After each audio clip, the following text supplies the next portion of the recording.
बिस्मिल्लाहिर्रहमानिर्रहीम। रब्बी ज़िदनी इल्मा। अस्सलामु अलैकुम वरहमतुल्लाहि वबरकातुहू। सबसे पहले मैं अल्लाह ताला का शुक्र अदा करता हूँ और अल्लाह ताला से मैं दुआ करता हूँ कि आप सब खैर खैरियत से हों। इसके अलावा तमाम व्यूअर्स और सब्सक्राइबर का शुक्र अदा करता हूँ कि जो इस टीचिंग लर्निंग प्रोग्राम को जारी रखने में मेरी हौसला अफजाई कर रहे हैं।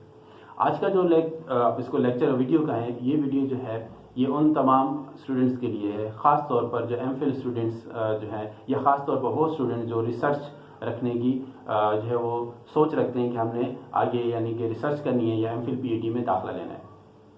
एमफिल पीएचडी में दाखिला जो है वो आप किस तरह ले सकते हैं, इसके लिए आप क्या करें, अब एक एंट्री टेस्ट की अच्छी तरह तैयारी करें। थर्ड ईयर तक जो आपके पास जो फिजिकल केमिस्ट्री है, ऑर्गेनिक केमिस्ट्री है, एनालिटिकल केमिस्ट्री, इनऑर्गेनिक केमिस्ट्री के जो टॉपिक्स आप 4 साल तक बीएस प्रोग्राम तक पढ़ चुके हो, उनको आप अच्छी तरह स्टडी करें, ठीक है। और अच्छी तरह जो है वो उनके कॉन्सेप्ट बनाएं, एमसीक्यूज को सॉल्व करें ताकि आप, और इंग्लिश खास कर इंग्लिश जो है वो उसमें आपको मैं how am I learning in English language उसकी जो वीडियो है वो आप देखें और इंग्लिश को इम्प्रूव करें ताकि इजीली आप क्या कर सकें, मार्क्स गेन कर सकें।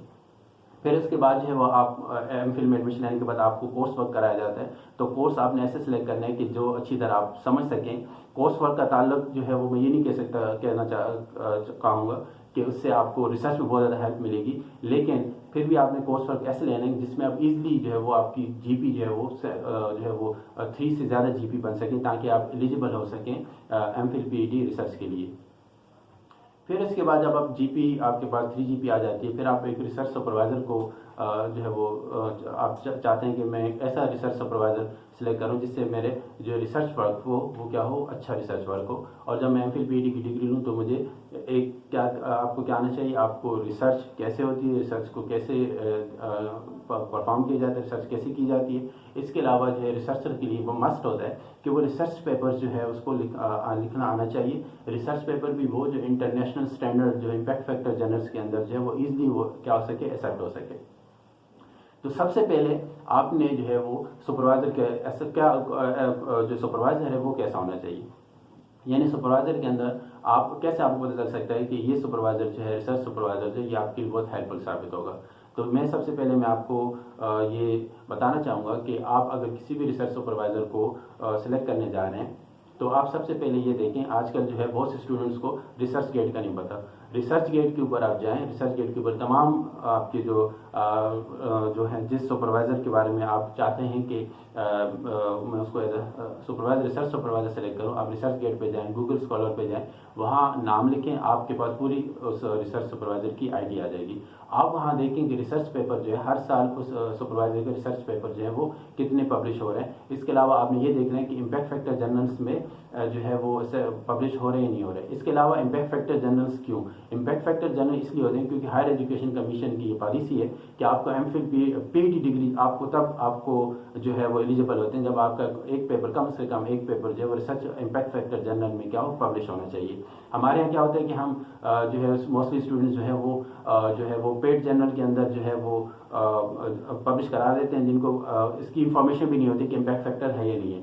आपके पास इम्पैक्ट फैक्टर जर्नल को अगर आपने तलाश करना है तो आप थॉमस एडिटर्स की पीडीएफ लिस्ट आपको मिल जाती है जिसमें हज़ारों जर्नल जो हैं वो साइंस से रिलेटेड है। आप वहाँ चेक कर सकते हैं कि जिस जर्नल में आप पेपर पब्लिश करने जा रहे हैं कि वो इम्पैक्ट फैक्टर है या नहीं है। इसके अलावा आपने क्या करना है कि जो है इम्पैक्ट फैक्टर होना चाहिए। फिर उसके बाद जो है HEC की क्राइटेरिया है जिसमें उसमें W, X, Y, Z category के जर्नल्स हैं, आप जो है वो भी चेक कर सकते हैं कि जिस जर्नल अगर वो जितनी भी नेशनल जर्नल है उन नेशनल जर्नल्स को हायर एजुकेशन कमीशन ने W, X, Y, Z में कैटेगराइज किया हुआ है। सबसे बेस्ट है वो W कैटेगरी क्योंकि वो इंटरनेशनल इम्पैक्ट फैक्टर जर्नल भी होता है। इसके अलावा X है, फिर उससे जो है वो X बेहतर है, Y से फिर जो बिल्कुल इनिशियल स्टेज पे जो जर्नल्स HEC कैटेगरी Z में रखे हुए हैं, ठीक है। तो आप कोशिश करें कि W में हो जाए, अच्छी बात है। अगर W में नहीं हो पा रही तो Y में, X में होने चाहिए, आपकी पेपर पब्लिश होना चाहिए। और अगर X में नहीं है तो वो Y में हो। अगर Y में भी नहीं, अगर बिल्कुल इनिशियल आप जो है वो एज ए रिसर्चर है तो आप Z कैटेगरी में पब्लिश करा दें, लेकिन वो नेशनल जो है वो कैटेगरीज में होना चाहिए। वरना आपका जो पेपर है वो अगर आप ना सिर्फ वो आपको रिसर्च में मसाइल पैदा करेंगे, इसके अलावा आप किसी जॉब में अप्लाई करते हैं तो वो भी आपसे पूछते हैं कि आपका जो जर्नल है, वो जो पेपर है वो किस जर्नल में पब्लिश है, W में हुआ है, X में हुआ है, Y में है या Z में है, ठीक है। वरना आपके पैसे भी ज़ाया हो जाएंगे और वो किसी उसमें मार्क्स भी फिर आपको नहीं मिलते अगर आप कहीं जॉब में अप्लाई करते हैं। अब जो है जो आपने तो ये तलाश करना है कि रिसर्च जो सुपरवाइजर क्या कौन हो आपका।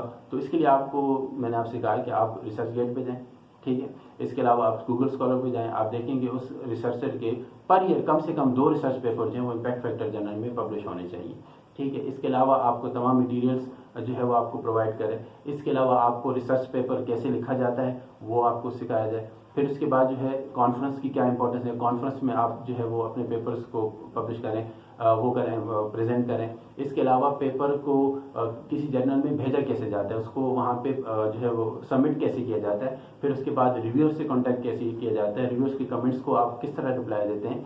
तो इसमें आप ये तमाम चीज़ें जो वो आपके एमफिल पीएचडी रिसर्च का हिस्सा होता है। इसके अलावा सबसे बड़े प्रोजेक्ट्स होते हैं, प्रोजेक्ट्स आपको कहा जाता है लिखे जाते हैं। तो प्रोजेक्ट्स के अंदर सिर्फ ये नहीं है, ऐसा नहीं होना चाहिए कि प्रोजेक्ट्स में सिर्फ आपके सुपरवाइजर का नाम हो और आपका नाम ना हो, ठीक है। तो इसको बिल्कुल जो है वो श्योर करना है कि जो अगर प्रोजेक्ट आपका जमा हो रहा है, प्रोजेक्ट का जमा करना भी आपका जो ये पीएचडी का एक हिस्सा होता है।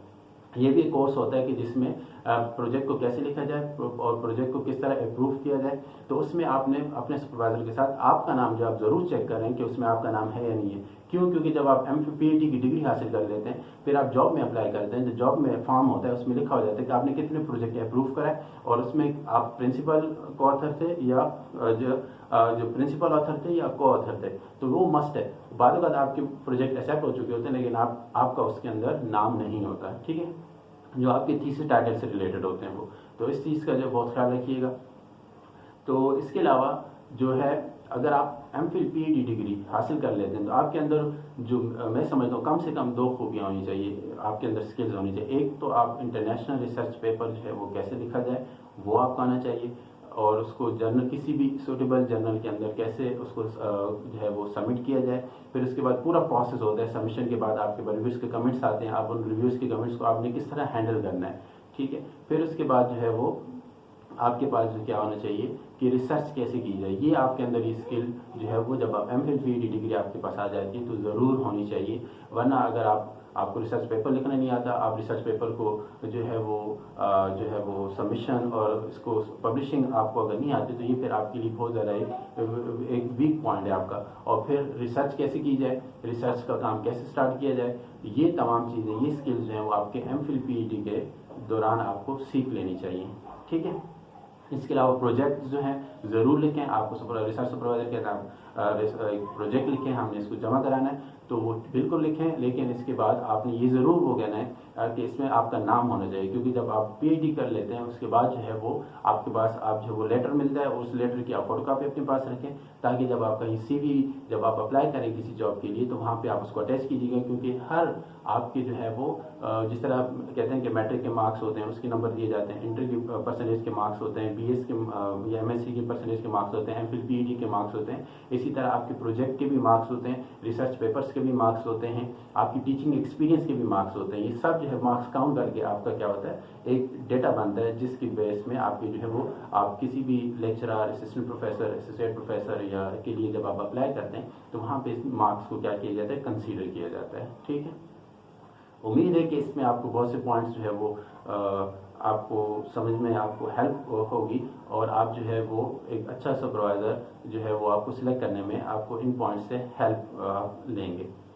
दुआ में याद रखिएगा। और इसके अलावा कोई सवाल पूछना हो तो आप जो है वो मुझे आप मेरे चैनल पे अबाउट में आप मुझे जो है वो कॉल भी कर सकते हैं, टेक्स्ट मैसेज भी कर सकते हैं, ईमेल आईडी गिवन है, वो आप जो है वो मुझसे आप सवाल पूछ सकते हैं और आपको इंशाअल्लाह उसके मुतालिक आपको जो है वो रहनुमाई की जाएगी। अस्सलाम वालेकुम रहमतुल्लाहि व बरकातहू। अल्लाह हाफिज़।